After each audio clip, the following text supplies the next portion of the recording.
Hi guys, ఇది plantation చేసిన తర్వాత 1 మంత్కి. సో ఇక్కడ చూసుకుంటే మేము వర్షాలు ఎక్కువ పడ్డాయి. అదే కాక మేము గడ్డి కట్టాల నుంచి ఒకసారి కూడా కలుపు తీయలేదు. సో పొలం అంతా లైక్ గడ్డి ఫుల్గా పెరిగింది. మేమైతే గడ్డి మందు ఏం కొట్టలేదు, సో అందుకే ఇంతలా పెరిగింది. సో ప్రస్తుతం అయితే నిన్న వర్షం ఆగింది, సో బెటర్ ఉంటుందని చేద్దామని వచ్చాము. కొంచెం బురద లైట్గా ఎక్కువ ఉండడం వల్ల పని అయితే అంతగా అవ్వడం లేదు. బట్ ఏదైనా మళ్ళీ వర్షం వస్తే ఇబ్బంది అని మేము క్లియర్ చేస్తూ వస్తున్నాం.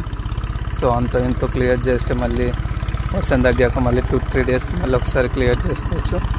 ఇప్పుడు చూసుకుంటే మొక్కలన్నీ మ్యాక్సిమం బతికేసాయి, చెట్లన్నీ బతికాయి. ఒక 3 to 4 దాకా అయితే చనిపోయాయి. అలాగే కొంచెం పురుగు అవి కూడా ఉన్నాయి. నిన్న నీమ్ ఆయిల్ స్ప్రే చేసాం, మళ్ళీ ఒకసారి స్ప్రే చేయాల్సి ఉంటుంది. Thank you guys, bye.